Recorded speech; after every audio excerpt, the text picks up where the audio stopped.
అందరికీ జేబీఎం నేను Rajesh Mahasena welcome to Mahasena media Jaganmohan Reddy గారు రౌడీలకి గోండాలకి నేరస్తులకి దొంగలకి హంతకులకి సపోర్ట్ చేస్తుంటాడు ఆయన నిన్న ప్రెస్ మీట్ పెట్టాడు పిన్నెల రామకృష్ణారెడ్డి అతన్ని సపోర్ట్ చేసుకుంటూ మాట్లాడతాడు పిన్నెల రామకృష్ణారెడ్డి అంటేనే మాచర్ల ప్రాంతంలో చాలా పెద్ద రౌడీ బ్యాక్గ్రౌండ్ ఉన్న వ్యక్తి అంటారండి ఇలా నేరస్తులు వెనకేసి రావడం వల్ల కదా 151 నుంచి 11కు పడ్డారు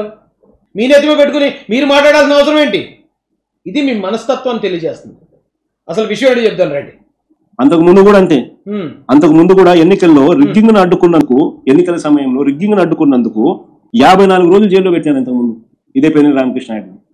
అక్కడ ఎవడు రాసిచ్చాడు తలకమాసునుడు రిగ్గింగ్ అడ్డుకున్నందుకు ఈయన తెలియదా మరి ఆయన అంతకుముందు ఎందుకు అరెస్ట్ అయ్యాడు అది కూడా పేపర్ చూసి చదవాలా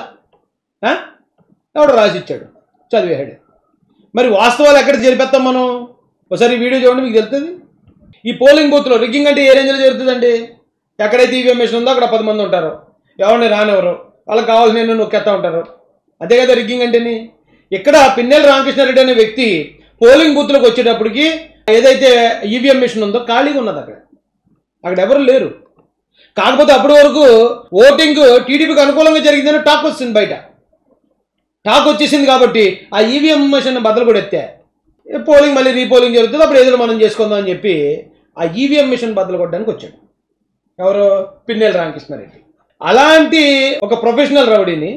జగన్మోహన్ రెడ్డి గారు ఏమన్నారు రిగ్గింగ్ అడ్డుకోవడానికి వచ్చాడు అన్నాడు ఎవరిని నమ్మించడానికి ఇది టీడీపీ వాళ్ళు నమ్మరు జనసేన వాళ్ళు నమ్మరు లేదా కూటమికి అనుకూలంగా ఏ ఒక్కరు నమ్మరు ఈ మాటలో ఎవరు నమ్ముతారు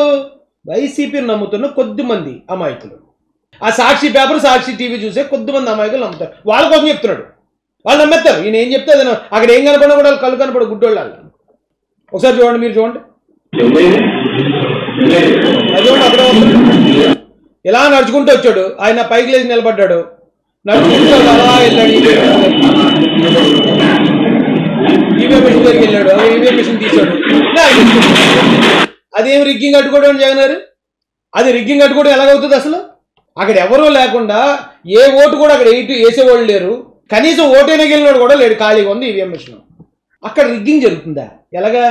ఆత్మలు వచ్చి రిగ్గింగ్ చేస్తున్నాయా మన కళ్ళ కనపడకుండా హాలో మ్యాన్లు ఉంటారు కదా వాళ్ళు వెళ్ళిపోయి టీడీపీ నుంచి ఎవరికి కనపడకుండా ఓ మాయల మంత్రాలు జూమ్ మంత్రకాళి అనుకుని వాళ్ళు వెళ్ళిపోయి రిగ్గింగ్ చేస్తున్నారు అక్కడ ఆత్మలు రిగ్గింగ్ చేస్తున్నాయా అందుకని ఆ ఆత్మలు కూడా మళ్ళీ పిన్నెల రామకృష్ణారెడ్డికి కనపడాయా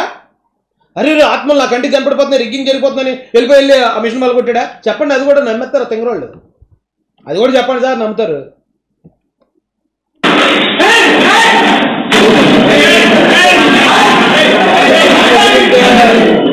అప్పటికే అతను వెళ్ళిన ఫోర్స్కి బెక్క చచ్చిపోయాడు పిన్నెల రామకృష్ణారెడ్డి వెనక్కి ఎక్కడో ఉండిపోయాడు అతని ఇసురికి మాత్రం ఆ పంచికి కానీ తగిలి ఉంటే దెబ్బకి మొత్తం 32 పళ్ళు రాలిపోనండి ఎవరికి తగిలితే వాళ్ళకి తెలుగుదేశం కార్యకర్త ఆయన వెళ్ళి ఈవీఎం మిషన్ని బద్దలు కొట్టాడని తెలుగుదేశం కార్యకర్త అడ్డుకున్నాడు అదండి హీరోయిజం అంటేనే అంతే తప్ప ఇప్పుడు జగన్మోహన్ రెడ్డి గారు వచ్చి రిగ్గింగ్ జరుగుతుంటే బద్దలు కొట్టాడంటే ఈ వీడియో ఎవడ మర్చిపోయాడు ఎప్పుడండి కళ్ళ ముందు వీడియోలో ఉన్నా సరే ఈ అబద్ధాలు ఏంటండి బాబు అదండి పరిస్థితి ఇంకా చాలా అబద్ధాలు ఉన్నాయి ఒక్కొక్క అబద్ధం మీద మాట్లాడదాం ఇక్కడి నుంచి ఆయన మాట్లాడే ప్రతి అబద్ధం మీద మాట్లాడదామండి మా గోండారాజు గారు చేసే ప్రతి సపోర్టు అంటే రౌడీలకి గోండాలకి నేరస్తులకి దొంగలకి హంతకులకి సపోర్ట్ చేస్తుంటాడు ఆయన ఆ సపోర్ట్ చేసిన ప్రతి ఒక్కదాన్ని కూడా ప్రజలకు చూపిద్దాం ఎందుకంటే ఇక్కడ సుస్థిర పాలన కావాలండి చంద్రబాబు నాయుడు గారు నిన్న మొన్న లోకేష్ గారు చంద్రబాబు నాయుడు గారు ఏం చేశారు మెగా టీచర్ పేరెంట్ మీటింగ్ పెట్టారు పెద్ద పెద్ద ఇండస్ట్రీలు తీసుకొస్తున్నారు లక్షల కోట్లు పెట్టుబడులు తీసుకొస్తున్నారు గవర్నమెంట్ ఉద్యోగాలు టీచర్లు పోలీసులు అంటూ గవర్నమెంట్ ఉద్యోగాలు వాళ్ళు ఎలా ఉన్నారు వీళ్ళు ఏం చేస్తున్నారండి ఏమండి ఇలాంటి వాళ్ళ మన రాష్ట్రాన్ని పరిపాలించాలి ఈ నేరస్తులు దొంగలు కూనికోర్లు వీళ్ళ ఇది ఒక పార్టీయా